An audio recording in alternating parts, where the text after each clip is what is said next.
Fuck you.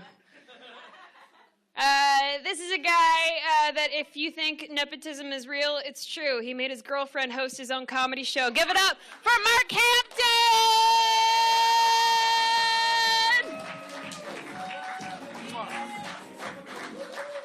Woo! Thank you, guys. Thank you very much. I'm going to just move this the fuck out of the way.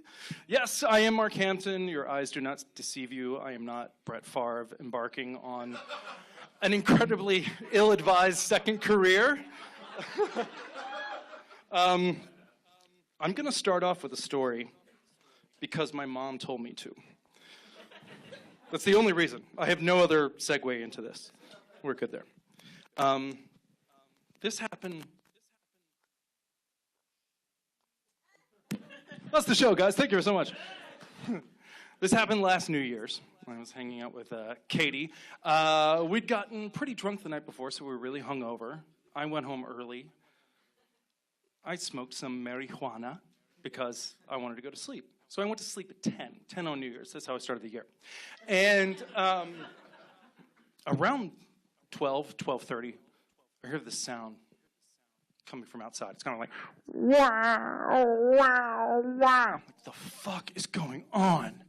Is there a baby dying outside? I am stoned and hungover and naked. Am I going to have to go save a baby right now? So I get up, I run to my window, again, naked. But no one's going to be looking at me because they're going to be hearing that wah, wah, wah sound. I'm like, the fuck is that? So I open my curtains. I look out right in front of the tree, right in front of my window in a tree, are two raccoons fucking the shit out of each other. I mean, they were going at it, man. He was just plowing this chick. He was plowing her so hard, the branch broke, and she flew right out of the tree. Right out of the tree. She was somersaulting all the way to the fucking, and she just into the bushes. And I could just imagine this raccoon the next day at the raccoon salon, talking to her raccoon friends. It's like, oh my God, I had tree sex with Stanley last night. Oh my God, tree sex with Stanley? Yes. And he fucks me right out of the tree. No, right out of the tree. And I swear to God, Doris, for the 3 seconds I was somersaulting in the air, I couldn't give a fuck if I lived or died. I was so satisfied.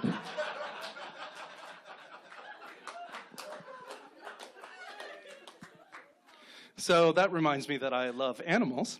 I'm a Buddhist, actually. I'm a practicing Buddhist. Well, I'm kind of practicing. If like Buddhism were like an intramural sport, that's like, I'd be like, you practice once, we're like, all right, one time, guys, and we'll get our t-shirts, then we'll show up on Sundays, and we'll play with the other church league. That's kind of like the practicing Buddhist I am, but we believe in reincarnation. And it is my hope that I come back as a dog, because I think dogs are amazing. I love dogs. And I really want to live a life where I have decided within 10 seconds whether or not I want to befriend someone, fuck someone, or kill someone based on the smell of their ass. I have to tell you, that's the dream. That's the absolute dream. And I mean, and I love the way dogs like claim property rights, like the way they do everything. Like they pee on it. They pee on it. They just walk up. This is mine. This is mine. Like, wouldn't it be cool if like we register for weddings like that? Or like for Black Friday sales? Be like, hey, dude, it's my Xbox. No, sorry, bro, I claimed it. Really? Zip. The fuck, dude? Mine now, bitch. I love dogs. I love cats too. But here's the thing, I don't think cats love me back.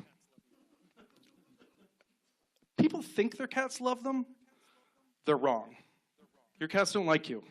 If you think your cat likes you, you think strippers like you.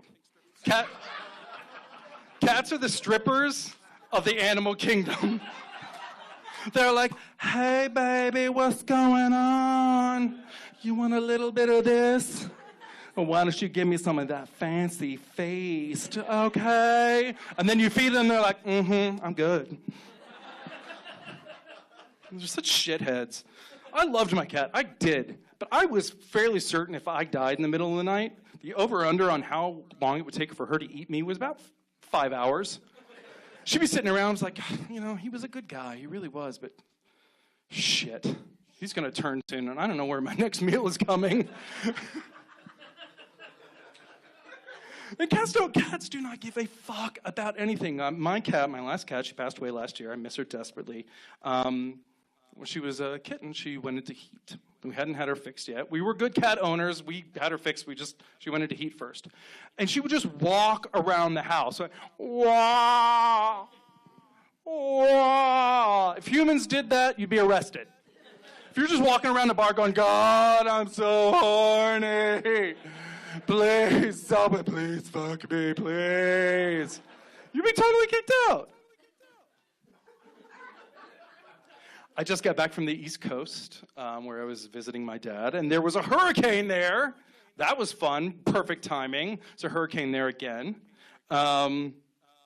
Which is ironic, because I was visiting my dad. It was his fifth year of sobriety. We were celebrating his 5th year of sobriety, and I was very proud of him.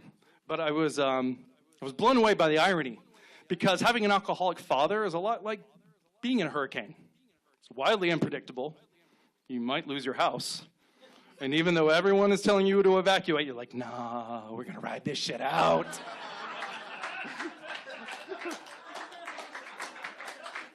My dad was not a violent, I was going to say he's not a violent hurricane. He wasn't a violent hurricane. That is true. He was not a violent drunk. He was actually very happy drunk. He was kind of a son of a bitch when he was sober, but he was not violent. He loved to use guilt, though. So he's more like a Jewish mother hurricane. He was like, it's fine, I'll just sit here and spin until someone notices me. Maybe we should think about that next year in North Carolina and I won't show up unannounced. Actually, I think that's the cool thing about hurricanes. Not that there's cool things about hurricanes, but like in terms of like disasters, I guess I'm going with hurricane because you have such a you have 2 weeks of just CNN telling you, get the fuck out, get the fuck out, get the fuck out. Earthquakes, you don't even, you're halfway through an earthquake, you're like, is that an earthquake or is the garbage being picked up? Shit, oh shit, it's an earthquake. What do I do? A door. Oh, it's over. Sometimes you don't even know. You get on Facebook like, hey guys, was that an earthquake? And then your scientist is like, yes, it was. It originated in Santa Ana. It was 4.5, blah, blah, blah. And you're like, shut up, nerd. Tornadoes suck. I grew up in the South. Tornadoes suck. Because tornadoes were like the Michael Jordan of natural disasters. Because they just like running through, and then they jump, and you're like, oh, they're up in the air again. And then like, ha-ha, I'm back, bitches. You're like, fuck, they jumped over me. That's terrifying. I come from a crazy family. I come from a very crazy family. A lot of people have like one black sheep. We have a whole herd. We're a whole herd. No, I'm not the white sheep. I'm not claiming to be that. I'm the border collie that's telling everyone, get in the fucking pen. Get in the fucking pen right now.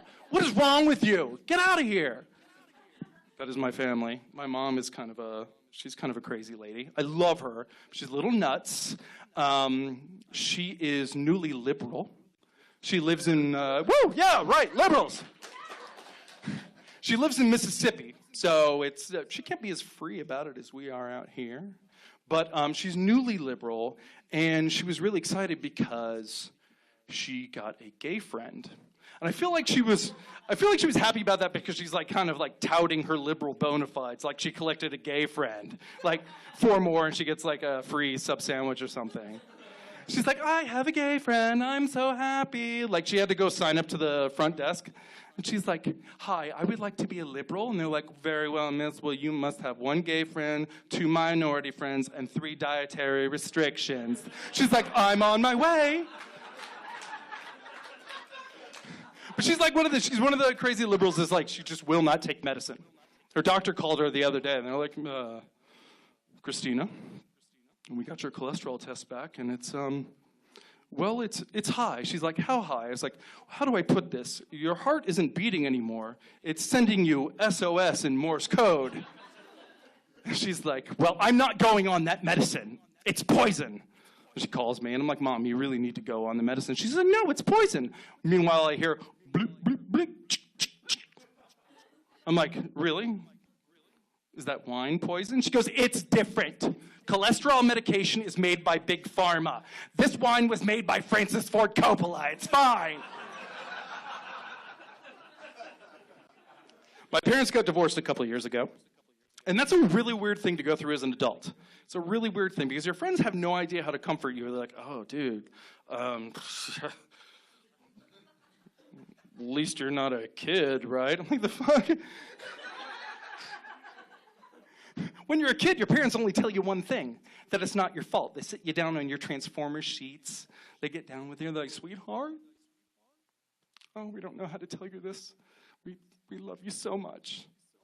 We fucking hate each other, but we love you. And honey, this split up, it's not your fault, baby. It's not your fault. That's all they tell you. But when you're an adult, they tell you everything. Mom, why are you getting divorced? Oh, well, let me tell you. Your father's a drunk, we're poor as fuck, and I haven't had an orgasm in 30 years.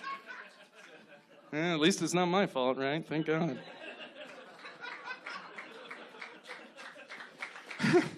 Thank you, thank you. My mom started dating again, which is great for her. She likes to tell her oldest son, me, stories about her dating life. It's not great for me. She calls me the other day. I'm like, hey, Mom, how's it going? She's like, I had sex with a black man. Fuck, Mom. What do I say to that? Congratulations? Mark it off your bucket list? You know how the older we get, the harder it is to acclimate to new technology? Like my dad thinks an HDMI cord is something Russian spies use to kill people. My mom does not suffer that affliction.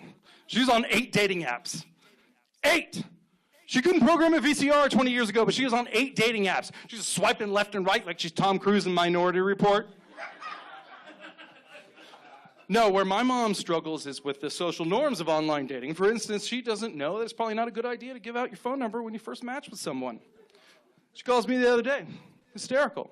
Mom, what's wrong? She's like, Mark, I gave this man my phone number and he sent me a picture of his dick.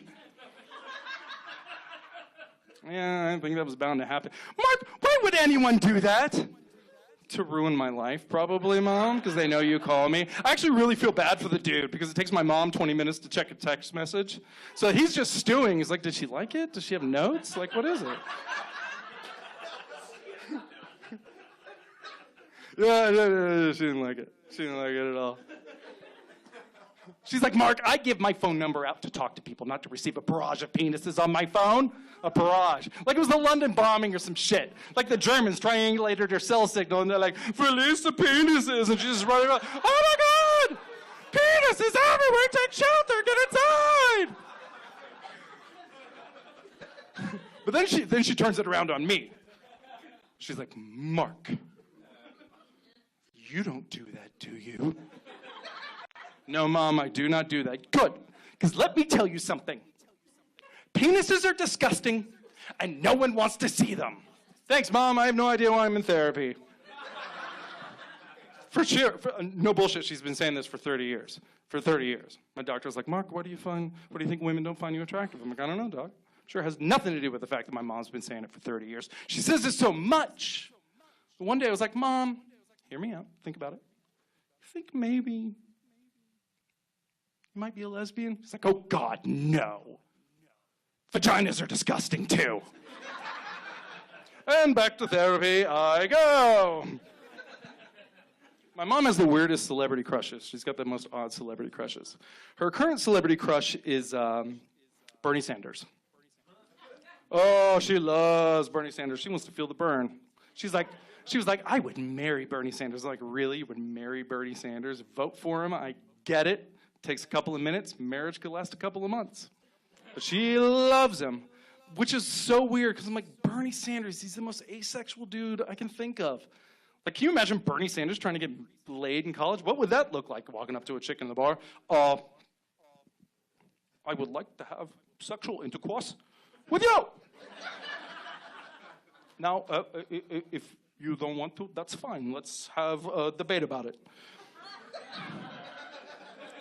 How about instead of putting it all in, I just put the top half for the top 1%?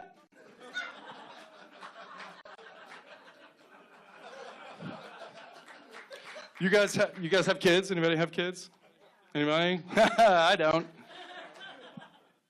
I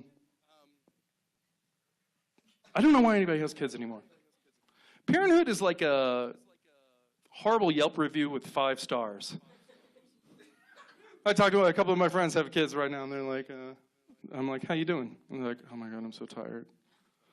My child has this biblical plague on his face. I never sleep, and my wife is constantly angry at me. I'm like, yeah, I'm not having kids. They're like, no, you have to. It's amazing. I plan to do this 3 more times. I'm like, Jesus. I was at a birthday party the other day, and my buddy had his 2 kids there, and the older son wouldn't share the ball with his younger son. And they're upset, and they're crying, and the dad comes down, he's like, hey, buddy. Hey, dude, like they met in a bar. It's like, hey, buddy, you know, when you don't share the ball with your brother, it really hurts Dad's feelings. I'm like, what the fuck? My dad would have been like, give that ball to your brother or I'll fucking kill you. My parents didn't subscribe to this new age, like, timeout parenting. They subscribed to old school parenting, fear and intimidation. My dad every day would remind me who's boss. He'd be like, son, this is thunder, and this is lightning. Like he was fucking Thor or something. Believe me, I wish my dad was Thor. I would give anything to be Hemsworth. My dad is not Chris Hemsworth. At his best, he looks like Tom Selleck on a bender. And they didn't give a fuck what we thought. I mean, they'd ask us because they were nice people, but, you know, we were like non-voting members of the family, right? We were like Guam in Congress. Our opinion didn't matter. But parenting more closely resembles a hostage negotiation. It's like the scene from Die Hard when Alan Rickman is talking to the FBI. They're like, Alan, what do we have to do to get you to eat your peas? He's like, I want pizza 3 nights a week, a new toy every Saturday, and safe travel to a non-nap country. Parents don't spank anymore. When the fuck did that happen? Why couldn't that have happened 30 years ago? I got spanked so much my mom would schedule it. She'd be like, how's your 2:30, you little shit? She'd make me wait on it and stew like I was walking down to the gallows and stuff. I finally got hip to it and put on every pair of underwear I owned. It was the best acting I've ever done. I'm like, I have to act like I'm in pain because if she thinks I'm okay, she'll keep going. And the jig will be up. Worst spanking I ever got. My parents moved us to a tiny town in Alabama called Lineville. To give you a little backstory on Lineville, Lineville was named because it was on the county line. Yeah, that was it. Can you imagine being in that meeting? Like, all right, what are the ideas for the town name? Shithole. Fuck your sisterville. Lineville, that's it right there.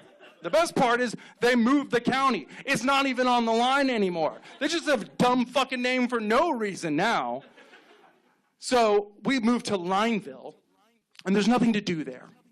So I'm pretty bored, and I decide it would probably be a pretty good idea to turn my mom's can of Rave No. 3 hairspray into a flamethrower. And test it out in the backwoods, you know, things that would burn forever. And, of course, our Ocean's 11 style caper did not go off well, and our dad caught us. And he offered me a choice. He was like, son, 6 months no TV, or 10 lashes with the belt. I live in Lineville, fucking Alabama. There was no way I'm giving up TV. So I'm like, bring it. No, he fucking brought it. Boom! Like the neighbors had a cup, and they were like, fuck, is the Tyrannosaurus Rex about to... Like, okay, 1 more. 9 to go. Boom! Just over. Boom! I get to 5. And I think, you know, they're only local channels. I'm like, yo, Pop, that deal's still in place? He's like, yep, 6 months, no TV. I'm like, whoa, I just took 5. let's commute that sentence. What do you say? Is like, nope. So that's fine. 6 months, no TV. But here's the thing. If he would have, if he'd have given me a pep talk, given me a timeout, told me I'd hurt his feelings, I would have been really appreciative. And I would have promised that I'd learn my lesson. But really, I would have burned the house down the next day. That's the truth. I'm going to finish up real quick, guys. This is not political. But if you think it's political, you probably need to hear it. We need to treat women better in this country. We really do. And I understand, I'm well aware, guys, that most of the atrocities committed against women were done by my people. Straight, white, cisgendered men. And I know, as a straight, white, cisgendered man, that I probably can't really preach to many groups except for my own. So I like to call it man-on-mansplaining. I'm so sick of seeing how women who come out, victims come out to deal with their accusers, and how they are treated. And the first way is to say they want attention. As if that's any way that someone would want to get famous. Like they're just hanging around their apartment like, I fucking hate my job, I want more money. God, it'd be great if I was famous. Oh, I know. That dude raped me. Woo, bring it in. Second one, victim shaming. Well, what were you wearing? The only person that ever deserves what they get for what they're wearing is a bullfighter.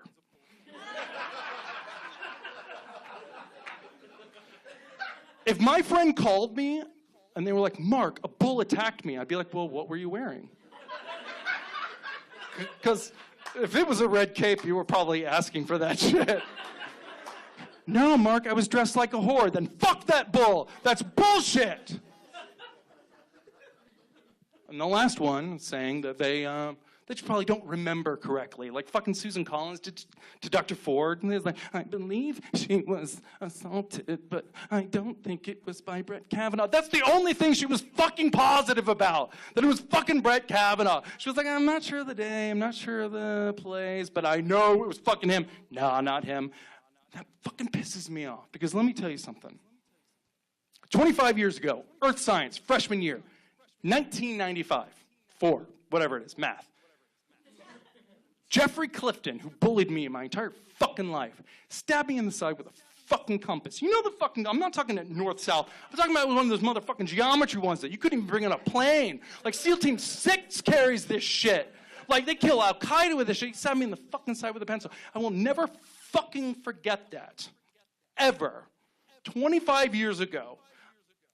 I can't tell you who else was in the class. Shit, can't tell you who the teacher was. But I know he fucking stabbed me. Now, the cool thing is, I won. Because I went on to have an awesome fucking life. I have a hot fucking girlfriend. I'm doing stand-up comedy. I'm doing cool fucking shit. You know what happened to him? Yeah, baby. He got fucking fat, got a fat fucking wife and fat fucking kids. So fuck him.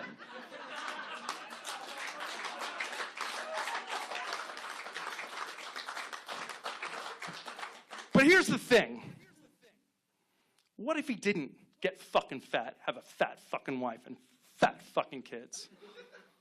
Imagine, if you will, he went on to college, big stretch because he's a fucking moron, and he became a lawyer. And then he became a fucking judge. And then somebody nominated him to the Supreme Court. And let's pretend, instead of stabbing me with a compass, it was his dick. That's kind of what happened. It's fucking bullshit. And we need to do something about it. But I will leave you with this. Last joke. Liberals, we can take it all back. But we got to calm the fuck down. I'm going to give you an example why. I was accused of being transphobic. This was back when Bruce Jenner became Caitlyn Jenner, which I'm all for. I'm like, live your fucking truth. Express who you are. But Bruce became Caitlyn on a Friday. And on a Monday, I called him Bruce again. That's not transphobia. That's muscle memory. They were like, you're transphobic, you're transphobic. No, I'm not. But The Rock took 9 fucking years to change his name to Dwayne Johnson. If Bruce had been Caitlyn the Bruce Jenner, I probably wouldn't have had a problem with it. Eye on the prize, people. Thank you very much. I'm Mark Hampton. Thank you, guys.